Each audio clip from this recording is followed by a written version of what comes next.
नमस्कार, मैं हूँ ऋचा अमृत और लेकर आई हूँ आपके लिए बातें दिल की सीजन 3।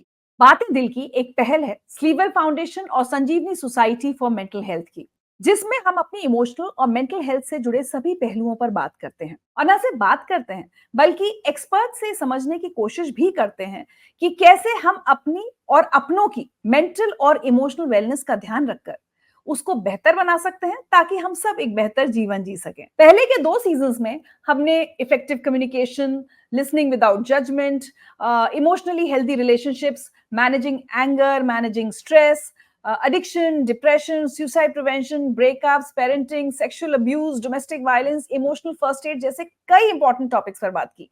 और सीजन 3 में हम मेंटल और इमोशनल वेलनेस के इसी सफर को आगे बढ़ा रहे हैं। और आज हम बात करेंगे काउंसलिंग के बारे में। इन दिनों अक्सर हम सुनते हैं कि अगर किसी को मेंटल हेल्थ इश्यूज हैं तो उसको काउंसलिंग लेनी चाहिए। लेकिन क्या होती है काउंसलिंग? किसे होती है इसकी जरूरत और कौन दे सकता है? ये सब हमको समझाने के लिए हमारे साथ जुड़ रही हैं संजीवनी सोसाइटी फॉर मेंटल हेल्थ की वॉलंटियर काउंसलर वीना अग्रवाल। जब भी हम कोई भी मेंटल हेल्थ इश्यू पर बात करते हैं तो एक शब्द बार बार आता है, काउंसलिंग। तो सबसे पहले मैं चाहूंगी कि हमारे व्यूअर्स को आप बताएं काउंसलिंग क्या है। बहुत ज़रूरी है ऋचा इस बारे में बात करना, क्योंकि काउंसलिंग को लेके हर एक का अपना-अपना अंडरस्टैंडिंग है। हमारी रोज़मर्रा की ज़िंदगी में, निजी जीवन में उतार-चढ़ाव तो होते रहते हैं और अक्सर हम सब उससे पार भी पा लेते हैं। अपनी समस्या का समाधान करने की क्षमता है हम सब में। और कभी ज़्यादा बात ज़रूरी हुई तो किसी अपने प्रियजन से, किसी दोस्त से डिस्कस और शेयर भी कर लेते हैं। मान लीजिए कोई फाइनेंशियल इन्वेस्टमेंट की बात करनी है, कोई बच्चे की शादी की तैयारी करनी है, कोई स्कूल कॉलेज के एडमिशन की बात करनी है, तो हम बात कर लेते हैं। लेकिन कभी-कभी कोई ऐसी परिस्थिति आ जाए जिसमें हम असमंजस में पड़ जाएँ और हम बात करने में संकोच करें। मान लीजिए किसी का बच्चा, उनको पता लगा कि ड्रग्स लेने लगा है, या कोई फैमिली में किसी अपने की कोई बहुत भयानक लाइलाज कोई बीमारी के बारे में डायग्नोज होता है। ऐसे में बड़ी भावनाएं हमारे अंदर एकदम से उमड़ने लगती हैं। हम बड़ी एक नकारात्मक सोच से घिर जाते हैं, बड़ी कन्फ्यूजन सी होने लगती है, कुछ डर सा आता है मन में, किसी को शर्मिंदगी हो, किसी को कोई गिल्ट फीलिंग हो, कोई गुस्सा भी आ सकता है। ऐसे में हम अपने मन में एक बोझ सा लेके, एक भारीपन सा लेके किसी से शेयर नहीं कर पाते। यहीं पर आता है काउंसलर का रोल, जो बात हमारी बड़ी ध्यान से सुनेगा, हमें जज नहीं करेगा, हमारे बारे में कोई धारणा नहीं बनाएगा। जो हम शेयर कर रहे हैं वो अपने तक वो बात रखेगा, हमारी बात कॉन्फिडेंशियल रहेगी। तो हमें ये डर नहीं कि किसी से बात कर लेगा या हमें एडवाइस नहीं देगा। तो ऐसे वातावरण में जब मैं अपने आप को बहुत सुरक्षित सा महसूस करती हूँ, तो मेरी अपनी सारी जो दिल की बात है, जो मेरे मन में बोझ है, वो मैं उनके आगे उड़ेल सकती हूँ। तो ऋचा, बिल्कुल एक बेसिक लेवल पे अगर हम समझें तो ये है एक काउंसलर का रोल जो। लेकिन वीना जी, एक बात आप और हम अच्छी तरह समझते हैं कि आज की डेट में भी मेंटल हेल्थ को लेकर या काउंसलिंग को लेकर बहुत टैबू है हमारी सोसाइटी में। तो कई बार क्या होता है, लोगों को लगता है कि घर परिवार में ही कोई ऐसा व्यक्ति हो जो थोड़ा सा एक्सपीरियंस ज्यादा हो, जिसने दुनिया देखी है, या कोई अच्छा लिसनर है जो सलाह दे सकता है, उसी को काउंसलर के तौर पर इस्तेमाल कर ले। क्या फर्क होता है? जैसे आपने कहा कि भाई काउंसलर अच्छे से सुन सकता है, तो कई बार परिवार में भी ऐसे लोग होते हैं जो अच्छे से सुन सकते हैं। तो अगर मैं आपसे पूछूं कि फैमिली वर्सेस काउंसलर, क्या फर्क होता है? ऋचा, आपने सही कहा कि अक्सर हम अपने प्रियजनों से बात कर लेते हैं और वो हमारे शुभचिंतक होते हैं, उनकी इंटेंशन भी होती है हमारी हेल्प करने की। लेकिन वो जब रिस्पॉन्स देते हैं तो वो अपने नजरिए से, अपने एक्सपीरियंस के बेस पे हमें रिस्पॉन्स देते हैं। एक मान लीजिए किसी एक का अपने हस्बैंड से कल रात बहुत ज्यादा झगड़ा हो गया और वो बड़ी अपसेट है। अब वो हमेशा अपनी बेस्ट फ्रेंड से ही शेयर करती है अपनी हर बात। वो अपनी बेस्ट फ्रेंड से जब जाके शेयर करती है इस बारे में, तो उसकी फ्रेंड उससे कहेगी, ओहो बस इतनी सी बात है, अरे हस्बैंड वाइफ के बीच में तो ये नॉर्मल है, झगड़ा होता रहता है, मैं तो इतनी परवाह नहीं करती, चल छोड़ ना, चल हम मूवी देखने चलते हैं, उसके बाद हम बढ़िया सा लंच करेंगे, तेरा मूड ठीक हो जाएगा। या हो सकता है वो दोस्त उसको कहे, ओहो नो, ये तो तेरी रोज की प्रॉब्लम हो गई है, हर दूसरे दिन तुझे ये टेंशन, हर दूसरे दिन तुझे ये स्ट्रेस लेना पड़ता है, तुझे कुछ तो फैसला लेना पड़ेगा ना, कुछ तो डिसीजन लेना पड़ेगा अपनी लाइफ के बारे में। अगर किसी अपने घर के बड़े बुजुर्ग से बात करती हैं या अपने माता पिता से शेयर करती हैं, तो वो कहेंगे, तूने ही बात छेड़ी होगी, क्या तू नहीं समझती आजकल कितना स्ट्रेस है उसको, उसका ऑफिस का बॉस भी आया हुआ है आजकल, हर छोटी बड़ी बात को लेके तू झगड़ा उठा लेती है, चल कोई बात नहीं, कोई फर्क नहीं पड़ता, तू ही माफी मांग ले। ऐसे गुस्सा करके ना घर का माहौल नहीं खराब करते। तो ऋचा, क्या होता है जब ऐसी प्रतिक्रियाएं आती हैं, तो इन सब में कहीं ना कहीं जो मेरी अपनी भावनाएं उमड़ रही थी या उठ रही थी, उनका कोई मायने नहीं रह जाता। एज अ रिजल्ट क्या होने लगता है कि जो प्रॉब्लम थी मेरी वो वहीं की वहीं रह जाती है, और फिर वो प्रॉब्लम किसी ना किसी और रूप धारण करके किसी ना किसी और परिस्थिति में उभर उभर कर आती रहती है। अब इसी के विपरीत अगर मैं यही बात अगर हम किसी काउंसलर से करते हैं, अब वो ट्रेन्ड काउंसलर है, वो काउंसलर जब हमारी बात ध्यान से सुनते हैं, उनका मेरे प्रति कोई बायस नहीं है, वो सवाल कर सकते हैं कि अच्छा फिर क्या हुआ, फिर कैसा रहा, अच्छा आपने कैसे रिस्पॉन्स दिया, अच्छा आपको कैसा फील हो रहा है इस समय। जब ऐसे सवाल आते हैं तो जाहिर है कि मैं धीरे धीरे उनसे एक मेरा रैपो बनने लगता है। तो जो मैं शुरू में अपनी फीलिंग्स की बात कर रही थी, बहुत पेनफुल फीलिंग्स हो सकती हैं जिनके बारे में बात करने से मैं संकोच कर रही थी, मैं सब उनके आगे खोल सकती हूँ, उनके आगे मैं व्यक्त कर सकती हूँ। तो इससे क्या होता है ऋचा, जो मेरी अपनी भावनाएं हैं वो ना दबाई जाती हैं, ना घटाई जाती हैं, और ना ही बढ़ाई जाती हैं। ये फर्क होता है अगर हम अपने किसी वेल विशर से बात करें या एक ट्रेन्ड काउंसलर से बात करें। यंगस्टर्स में हम ज्यादातर देखते हैं कि फ्रेंड्स से बात करने उनको ज्यादा कंफर्टेबल फील करते हैं, लेकिन कई बार मुझे लगता है कि ऐसा भी हो सकता है या ये रिस्क है कि फ्रेंड्स आपको मिसगाइड कर दें, क्योंकि हमारे युवा आजकल बहुत ज्यादा मेंटल हेल्थ इश्यूज से जूझ रहे हैं और उनको समझ नहीं आता, बस वो आपस में फ्रेंड्स में ही सोल्यूशन शायद ढूंढते रहते हैं। सही कह रहे हो रिचा, वो हमारा एक कंफर्ट जोन होता है, वो हमें ऐसा लगता है कि वो मेरे लिए एक सेफ स्पेस है, क्योंकि जैसे आपने शुरू में कहा था, काउंसलिंग को लेके एक टैबू सा माना गया है सोसाइटी में कि ओ ऐसी क्या बड़ी बात होगी कि मैं काउंसलर के पास जा रही हूँ। उससे बचने के लिए, अपने आप को प्रोटेक्ट करने के लिए हम अपने कंफर्ट जोन में अपने सेफ स्पेस ढूंढते हैं कि अच्छा ये मेरा दोस्त है, ये मुझे राय दे देगा। लेकिन situation to situation, gravity of the situation, परिस्थिति की कितनी क्या डिमांड है उस पर डिपेंड करता है ना, परिस्थिति के साथ साथ कि मुझे इस समय क्या फील हो रहा है इस सिचुएशन को लेके, इस सिनेरियो को लेके, क्या मैं उसको हैंडल कर सकती हूँ। जैसे मैंने कहा कि हम सब में क्षमता तो होती है, हम कंफर्ट ढूंढते हैं और उसको हम अवॉइड करने की कोशिश करते हैं कि मुझे किसी काउंसलर के पास ना जाना पड़े, और ठीक है इतने में प्रॉब्लम सॉल्व हो जाएगी मेरी। कई बार मैं लोगों को ये कहते भी सुनती हूँ, हमें काउंसलर की जरूरत नहीं है, हम खुद को समझा लेंगे, हम खुद की काउंसलिंग कर सकते हैं। बिल्कुल ठीक कह रहे हो, ऐसा होता है। काउंसलिंग सिर्फ बातचीत नहीं है ना, हम जब एक सेफ स्पेस में अपनी हम हर बात कर लेते हैं, अपनी सारी भावनाएं जिससे हम खुद को, अपने आप को भी रोक रहे थे, वो भी हम कर लेते हैं।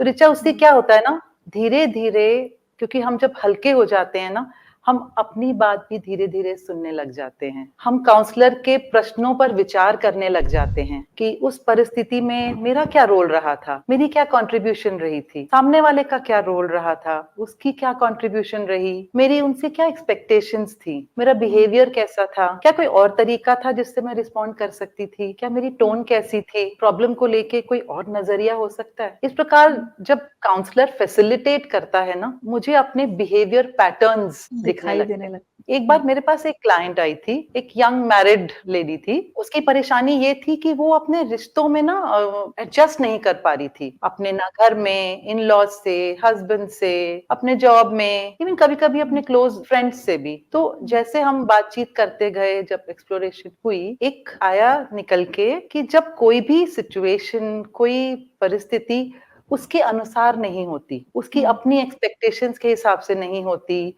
उससे हटके डिफरेंट होती है, तो वो कुछ इरिटेबल सा उसके अंदर बिहेवियर आने लगता है, वो फिजिटी हो जाती है, वो क्रैंकी हो जाती है, चिड़चिड़ापन है, किसी आवाज ऊंची हो जाती है, या कभी कभी वो विथड्रॉ कर जाती है। तो ये उसके रिश्तों में इम्पैक्ट करता था। तो ये सब निकल के आया कि ये उसका बिहेवियर पैटर्न है। कभी कभी ऐसे भी होता है कि अलग अलग परिस्थितियों में हमारे फीलिंग्स होते हैं जो ट्रिगर हो जाते हैं। किसी को अथॉरिटी फिगर से डर लगता हो, विड्रॉ से कर जाते हैं, चाहे वो स्कूल में प्रिंसिपल रहा हो, चाहे वो अपने पेरेंट्स रहे हों, चाहे वो ऑफिस में बॉस हो, तो उनके अंदर जैसे कोई अथॉरिटी फिगर सामने आते हैं तो उनके अंदर एक संकोच सा, एक डर सा आने लगता है। ये भी उनका एक पैटर्न है। तो धीरे धीरे हम अपनी फीलिंग्स के प्रति ना जागरूक होने लगते हैं। परिस्थिति अलग अलग हो सकती है, लेकिन हमारे फीलिंग्स वही ट्रिगर हो जाते हैं। जो परिस्थिति है ना, वो समस्या नहीं होती, परिस्थिति के रिएक्शन जो हमारे अंदर से आते हैं, वो समस्या का कारण हो सकते हैं। किसी का ब्रेकअप हो गया, किसी को कोई दुर्घटना या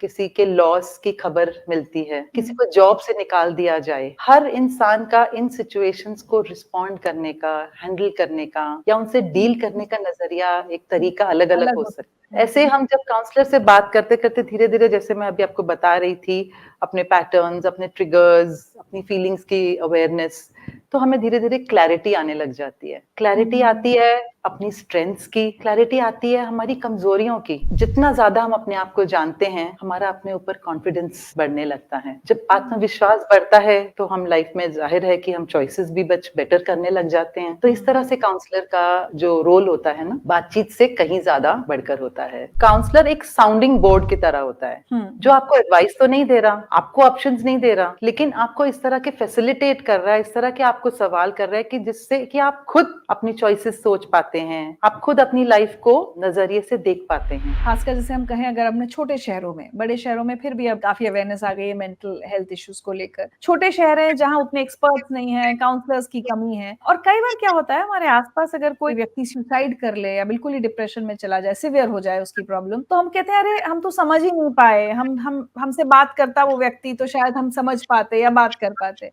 तो मुझे लगता है एक शायद आप हम सबको ये भी समझाइए कि जब तक एक एक्सपर्ट तक एक व्यक्ति नहीं पहुंच पाता तो उसके आसपास के लोग फॉर दैट टाइम बीइंग एक काउंसलर की भूमिका कैसे निभा सकते हैं? हमें किन चीजों का ध्यान रखना चाहिए जब हम किसी अपने से ऐसे किसी व्यक्ति से बात कर रहे हैं जो हमें लगता है कि थोड़ा परेशान है? एक सिंपलेस्ट, जैसे मैं अभी आपसे बात कर रही थी, कि कोई उनको सुन पाए, कोई उनके साथ बैठ के आराम से बिना उनको इंटरप्ट किए उनकी बात ध्यान से सुन पाए, उनको कोई इमीडिएट सलाह देने की कोशिश ना करे कि तुम ये कर लो, तुम ये कर लो, मैंने ऐसे किया था या वो ऐसे करता है, या जैसे मैंने कहा था कि उसकी भावनाओं को ट्रिवियलाइज करना जिसको हम कहते हैं, या उसको बहुत ज्यादा कैटास्ट्रोफाइज करना जिसको हम कहते हैं, कि बढ़ा देना या घटा देना, समझने की कोशिश करना कि उसके साथ क्या बीत रहा है। Even that little bit of empathy, that little bit of listening will help that person, जो इमीडिएटली अगर सुसाइडल थॉट्स आ रहे हैं, will help a person feel comfortable, will help a person feel understood. अच्छा वीना जी, थोड़ा सा मैं समझना चाहूंगी कि जब आपके पास अगर कोई एक व्यक्ति आता है जो बहुत ज्यादा परेशान है किसी भी बात को लेकर, किसी भी पर्सनल इशू को लेकर,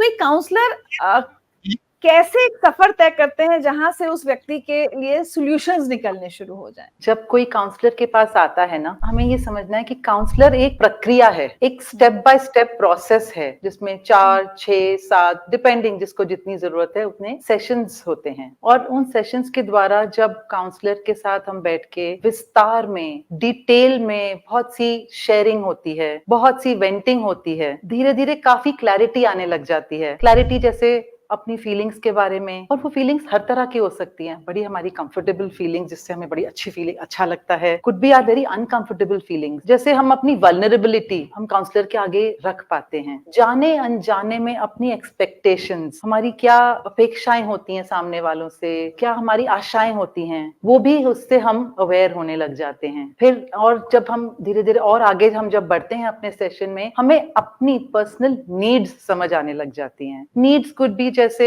किसी को बहुत ज्यादा अप्रिसिएशन की एक्सपेक्टेशन नीड है, किसी को बहुत ज्यादा नर्चरिंग की जरूरत है, किसी को बहुत ज्यादा कंपेनियनशिप की जरूरत है, किसी को स्पेस की जरूरत है। इसको जैसे हम कहेंगे कि हमारी पूरी लाइफ का, पूरी अपनी पर्सनालिटी का, जैसे मान लीजिए एक नक्शा हमारे सामने आ जाता है, एक स्केच एक किस्म का आ जाता है, जिसको हम देख पाते हैं, हमारी अच्छाइयां बुराइयां जैसे हम हैं, जैसे हम आईने में देखते हैं। तो इसे हम कहेंगे अपने आप से पहचानना, अपने आप से मुलाकात। और जब हम खुद से मुलाकात करते हैं, आप सोचिए हमारे अपने ऊपर हमारा कितना विश्वास बढ़ने लगता है, हमारा अपने ऊपर कॉन्फिडेंस बढ़ने लगता है। हम अपने जीवन के बहुत से निर्णय बड़ी कॉन्फिडेंस के साथ, बड़ी मजबूती के साथ ले पाते हैं। और रिचा, एक बात और है, सिर्फ निर्णय नहीं ले पाते, वो निर्णयों के साथ जो जुड़ा हुआ उसका आउटकम होता है, उसकी जिम्मेदारी भी लेने में हम सक्षम हो जाते हैं। मान लीजिए किसी ने लाइफ पार्टनर का चुनाव किया, किसी ने कोई ओवरसीज जॉब लेने की डिसीजन लिया, कोई घर बदलने की डिसीजन लिया। अब उसके जो भी प्रोज एंड कॉन्स होंगे, उसकी जिम्मेदारी भी लेने में हम सक्षम हो जाते हैं।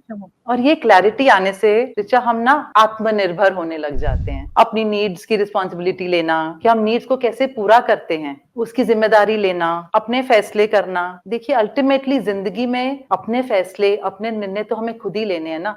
ना तो हम काउंसलर पे डिपेंडेंट रह सकते हैं, ना ही हम अपनों पे डिपेंडेंट रह सकते हैं। तो इस प्रकार जब हम खुद से पहचान करते हैं, हमारा अपने आप से एक रिश्ता बड़ा सच्चा और मजबूत होने लग जाता है। इसी तरह से हमारा अपनों से भी हमारा रिश्ता सच्चा और मजबूत होने लग जाता है। कोई स्पेसिफिक टाइम होता है कि भाई इतने वक्त में काउंसलर के पास जाकर एक व्यक्ति को क्लैरिटी आ जाएगी, या हर एक की जर्नी अलग-अलग होती है?